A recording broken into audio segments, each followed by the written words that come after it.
watching GVTV News. Thanks, Gloria, and I'm Randy Hansen. In today's World News headlines, the UN says Yarmouk refugee camp in deepest circle of hell. An Iranian leader, Khamenei, no guarantee of final nuclear deal. And massive tornado hits the Midwest. In South Carolina, police shooting dash cam video released. Activists call for review board. In St. Louis County courts agree to reform fines and court costs. And in Mississippi, 2 white women sentenced to prison in hate killing of black man. And in New York, man who filmed Eric Garner's death to spend another weekend in jail. And in California, black activist faces lynching charge for trying to free protester. And Obama arrives in Panama for Summit of the Americas. A Mexican activist who lost U.S. asylum bid shot dead in Guerrero. And Clinton to announce presidential candidacy, which she just did, or she will on Sunday, reports questions ties to Columbia's oil firm. And former Rhode Island Governor Lincoln Chafee mulls presidential bid. GVTV News is broadcast on Grass Valley Television, division of Rural Counties Television Network, whose focus is on community involvement. We also air on NCTV. But before these stories, GVTV News would like to thank one of our underwriters who supports your only visual video news media in Nevada County. That's right, it's us. GVTV News.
In today's first world news story, UN Secretary General Ban Ki-moon was warned of an epic humanitarian catastrophe in the Palestinian refugee camp invaded by the self-proclaimed Islamic State Muslim terrorists in Syria. Speaking Thursday, Ban said Yarmouk resembles a death camp.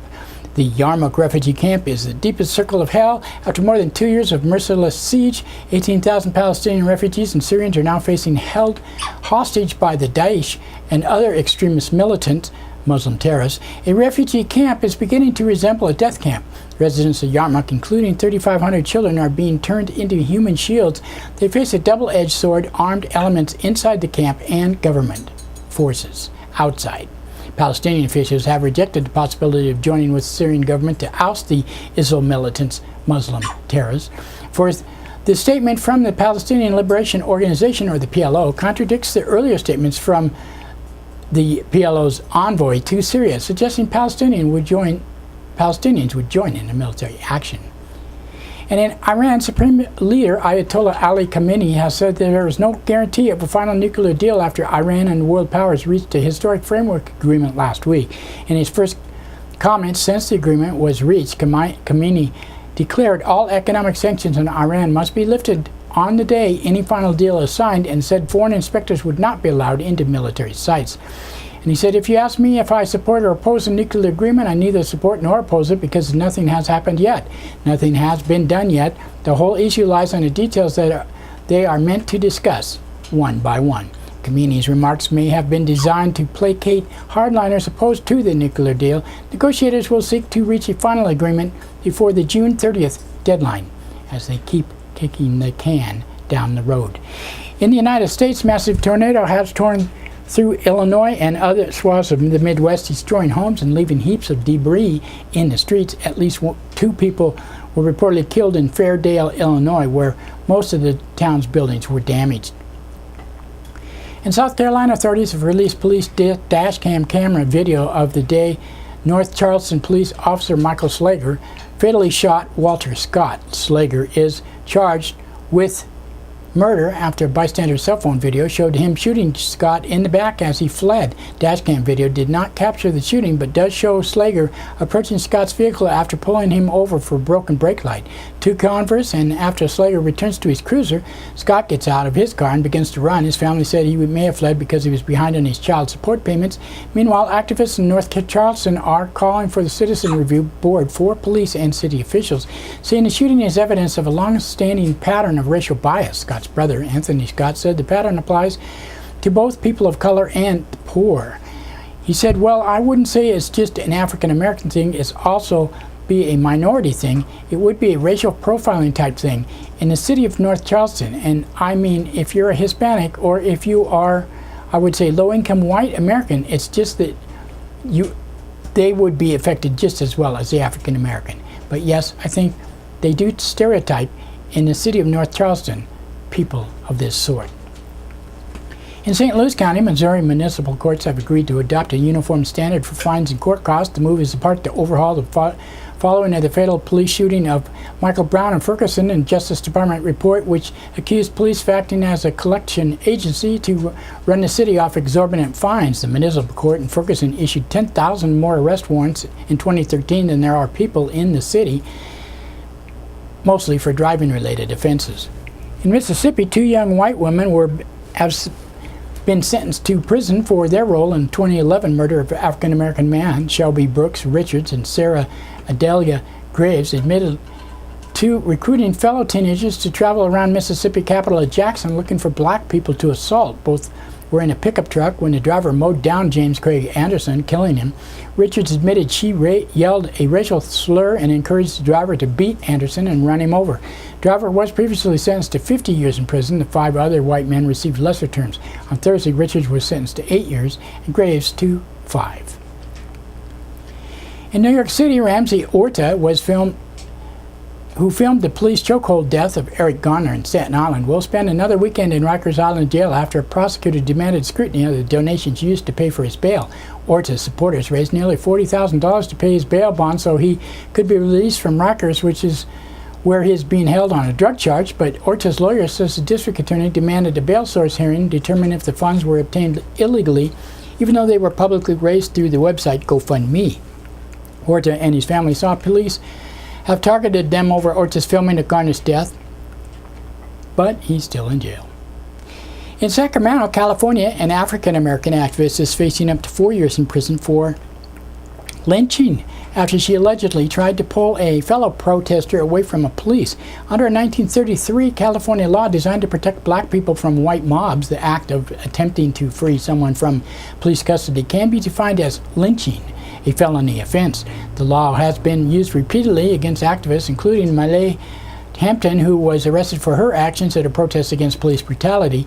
On Thursday, protesters packed a court hearing to support Hampton, who returns to court again on April 30th. Following the outcry, local and state officials have vowed to remove the word lynching from California law. President Obama has arrived in Panama to attend the Summit of the Americas, along with other leaders from Canada, Central America, South America, and Caribbean, and for the first time, Cuba. Obama and the Cuban President Raul Castro are reportedly due to meet informally at a summit, marking the first time presidents from the two countries have sat down since 1956.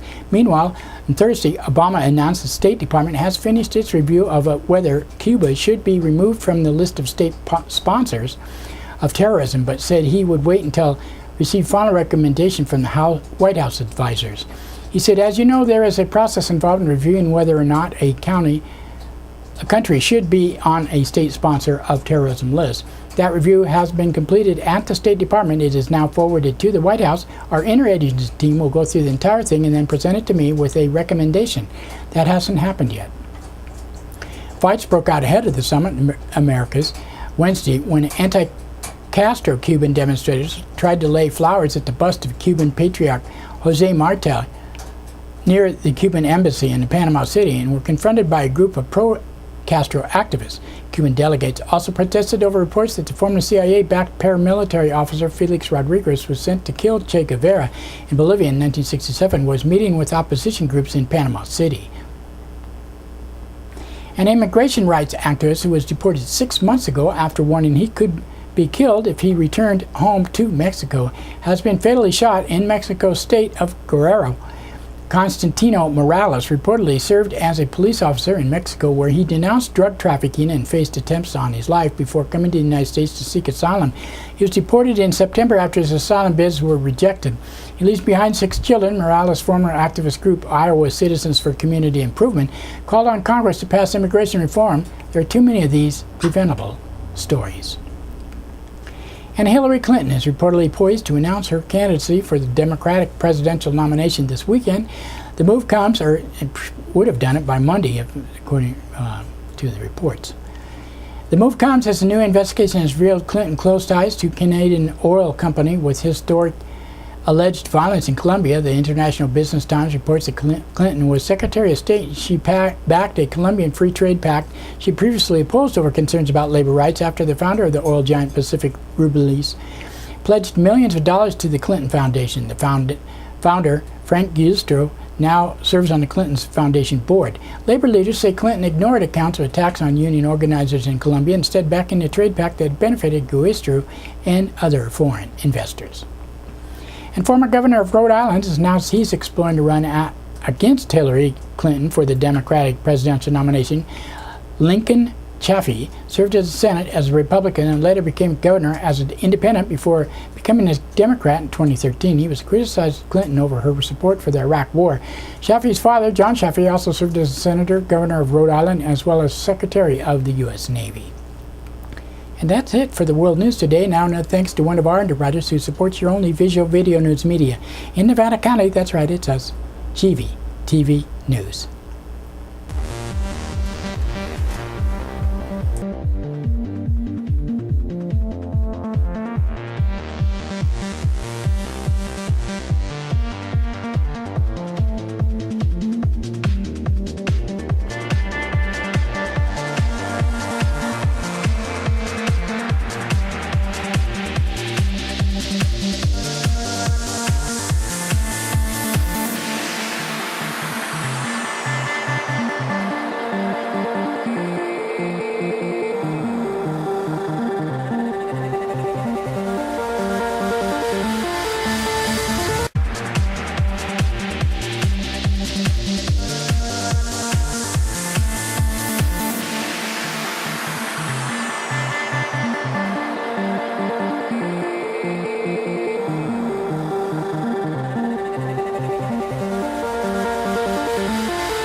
That's right, it's time for the police blotter, and pictures in the blotter are not from these actual events, but used for visual aid only. These public records are obtained from daily logs issued from Nevada County law enforcement. Grass Valley Police Department on Wednesday, 10:18 a.m., a caller from 100 block of Bank Street reported ATM fraud. 11:25 a.m., a caller from 600 block of Whiting Street reported theft of a vehicle over a week ago. The vehicle was subsequently located Banalavikap Road after a homeowner reported a man left it in a driveway the day before. 11:47 a.m., a caller from 100 block of Olympia Park Road reported illegal dumping of waste oil. 11:57 a.m., a caller from 100 block of Jorsky Drive reported a person cashing fictitious money orders. At 5:27 p.m., a caller from 1900 block of Nevada City Highway reported paying $20 for gas and a clerk denying the transaction took place. At 7:06 p.m., a caller from 100 block of West Main Street reported an employee of a business had a bag of marijuana in his back pocket. 7:50 p.m., a caller from 700 block of Old Tunnel Road reported a man lying on furniture which seemed to be drugged out. He was arrested on suspicion of being under the influence of a controlled substance. 8:42 p.m., a caller from 100 block of Neal Street reported a man screaming in the parking lot and throwing change. At 8:49 p.m., a woman from Dorsey Drive in Sutton Way reported a person threw a rock at her car and damaged it. At 9:05 p.m., a caller from Bank in South Auburn Street reported a man lying in a flower bed. He was arrested on suspicion of being under the influence of a controlled substance and violating probation. At 11:47 p.m., a caller from 1200 block of Sutton Way reported an extremely drunken man sitting in a vehicle who then drove into an embankment. Man was called to report the driver hit him. He was arrested on suspicion of driving under the influence. In Nevada County Sheriff's Office on Wednesday, 10:32 a.m., a man from 10,000 block of Willow Valley Road reported explosive devices had been fired into his property. 11:41 a.m., a caller from 15,000 block of South Ponderosa Way requested extra patrols due to burglaries. At 12:41 p.m., a woman from 18,000 block of Mustang Valley Place reported a man was taking property and pushed her. 1:08 p.m., a caller from Nevada City Highway and Banalavikap Road reported panhandlers. And 2 p.m., a caller reported a woman burned a child. A report was taken. 2:03 p.m., a caller from Rough and Ready Highway and South Ponderosa Way reported road rage with a woman being followed by an Explorer whose driver was tailgating and possibly brandishing a weapon before pulling off and into a driveway. At 2:06 p.m., a caller from 15,000 block of Sunnyvale Lane reported a dog had been shot with a BB gun. 2:29 p.m., a caller from 24,000 block of Highway 49 reported a juvenile assault staff member who received medical treatment. At 3:06 p.m., a be on the lookout was issued for a white Mazda reportedly stolen in Grass Valley, last seen in the area of Brunswick Road and Sutton Way with a black and white dog inside. At 3:21, a be on the lookout was issued a Toyota Camry stolen from Nevada Street in Nevada City. And 4:20 p.m., a caller from Spencerville Road and Penn Valley Drive reported a car all over the road with beer cans being thrown from the vehicle. And 5:36 p.m., a caller from 20,000 block of Bear Ridge Road reported a person screaming and throwing things. And 6:27 p.m., a caller from 15,000 block of Fay Road reported finding an open garage and open door and a garage window. At 7 p.m., a caller from 24,000 block of Highway 49 reported a juvenile assault and staff member who was seeking treatment. Juvenile and another juvenile then ran away.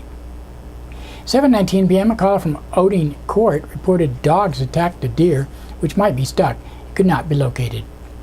At 11:38 p.m., a caller requested information on National Football League out of Baltimore and was advised to dial 411. Wonder where Ray went. 11:43 p.m., a caller from jail reporting finding drugs and contraband in booking. And Thursday, 4:25 a.m., a caller from 13,000 block of Myers Place reported that a neighbor was running a generator for 24 hours a day. And that's it for the blotter today. Now another thanks to one of our underwriters who supports your only visual video news media in Nevada County. That's right, it's us, GVTV News.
In today's local news headlines, multiple reports lead to woman's arrest. And Grass Valley man arrested in connection with meth sales. And one suspect arrested, second being sought in Nevada City burglary. In our first story, a woman who reportedly was caused a multiple 911 call, or many of them, ended up in jail Tuesday night on assault, vandalism, and trespassing charges. The first call, about 5 p.m., involved a woman reportedly being threatened by the other woman at a residence 10,000 block of Oak Drive, according to dispatch reports. Suspect reportedly had fled the scene when a deputy arrived. However, a second call was a neighboring property at just about 8:30 p.m. of a trespasser, said Nevada County Sheriff Lieutenant Bill Smithers. The homeowners told the deputy that a woman had entered a guest house without permission, was flipping stuff over and vandalizing items, Smithers said. When the homeowner confronted the woman, identified as Sarah Rose Kennard, pictured here, he reportedly recognized her as a neighbor from the adjoining property. Told her to get out, and she grabbed a couple of knives, Smithers said. Kennard reportedly raised the knives over her head and began swinging her arms in a threatening manner, then punched the man in the face before fleeing. At 9:12 p.m., a caller from the first incident called 911 again to report that Kennard was back at the residence where she reportedly had been living with her boyfriend. According to dispatch reports, she had dumped marijuana all over the place and was tearing the place apart. She reportedly had a knife and was threatening to kill a man at the property. Kennard was detained and arrested on suspicion of assault with a deadly weapon, causing great bodily injury, battery, vandalism, and trespassing. She was being held in county jail at $32,500 bail. Another woman on the property, identified as Michelle Marie Meyer, 46, was arrested on outstanding warrants. Narcotics detectives arrested a Grass Valley man after serving a search warrant at his residence and reportedly finding 1.5 ounces of methamphetamine Thursday night. Members of the Nevada County Sheriff's Narcotics Task Force served a warrant at the residence of Joel Taylor Franks, said Sheriff Lieutenant Bill Smithers. Franks was not found at the house, but detectives located a scale, packaging material, paraphernalia, and meth during a search. Smithers said they also reportedly located a small amount of cash. Task Force members subsequently set up surveillance in the area and spotted Frank's vehicle about 20 minutes later, making a traffic stop near Lyman Gilmore School on Squirrel Creek Road and Oak Street. Franks was detained and no more contraband was found during the search of his person and his vehicle. He was booked into county jail on suspicion of possession of a controlled substance for sale and was released on a $35,000 bail. One Nevada man is in custody and a second man is being sought in connection with a residential burglary off Banner Lava Cap Road. Homeowner reported the burglary on Pittsburgh Road on March 30th after discovering someone had forced entry through a window screen, said Nevada County Sheriff Captain Jeff Pettit. The burglars took a large amount of cash and jewelry as well as a semi-automatic pistol. Sheriff detectives canvassed the neighborhood and developed information pointing to 2 possible suspects. On Thursday, a search warrant was executed at the residence of 10,000 block of Walker Drive. A number of stolen items were reportedly recovered, including a backpack full of climbing gear and some of the jewelry. We confirmed the identity of the suspects and issued a be on the lookout, Pettit said. Nevada City police officers located one of the men, Jeremy Jason Stacy, 21, at about 11:30 p.m. Friday on Sacramento and Zion Street. Stacy was arrested and booked into county jail on failure to appear for a warrant for a prior misdemeanor, as well as suspicion of first-degree burglary of an inhabited dwelling. He was being held in lieu of a $54,000 bail. Second man has not been identified, is still being sought. That's it today. Hope you had a good Monday and Tuesday. Talk to you Wednesday.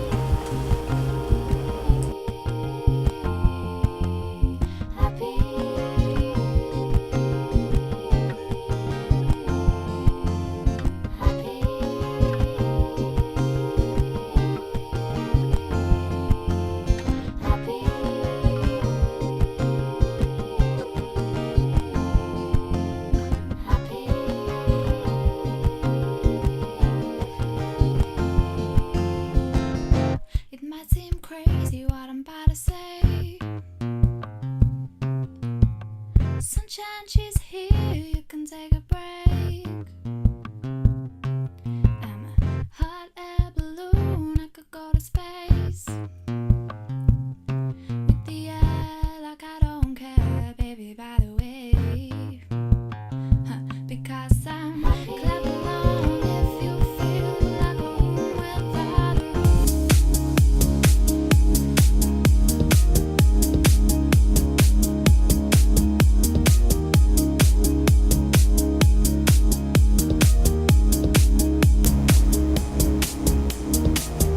Grass Valley Television brings you local and world news, and we broadcast our 30-minute show 6 times a day on NCTV, Public Access, Comcast Cable, Channel 11 and 18. Also, we're on Sudden Link, Channel 16 and 18. We have 3 amazing series: Music, a 30-minute weekly show that airs 4 times a week, and Pride, Integrity, Guts, and Service, hosted by Sheriff Keith Royal and me on a bi-monthly series, plays 4 times a week. We're your community media, and if you have a business and would like to underwrite our shows, we offer almost 200 30-second spots a month on Comcast and Sudden Link. We also stream live on NevadaCountyTV.org and video on demand there, and our own websites, GVTV.org and GrassValleyTelevision.com. We also post to several Facebook pages and YouTube, Vimeo, Blip.tv, and many other sites on the web where we mirror our shows. We provide 30-second spots and a 60-second spot for you to embed on your webpage or whatever you want to do with it. For more information, you can call us 362-8889 or email grassvalleytelevision@gmail.com. We will be happy to explain how your support of us will help us support you. Grass Valley Television also does special programs in the community, and we also mention our underwriters and make sure your customers will see what you do when you're open and where you are. We thank the many businesses that already have supported us: Christopher's Deli and Catering, Station House, D. Martini's Spring Hill Pharmacy, Grass Valley Eye Care, Serendipity, B&C Hardware, Booktown, Ron's Real Records, S&K Auto Repair, Centerville Auto, and many more. We have a Happy New Year's special right now that will give you 2 free weeks of free exposure. Don't miss out. Find out how affordable and rewarding your support can be. You can also get our broadcast on smartphones and tablets and laptops. We reach about 80% of Nevada County. Give us a try.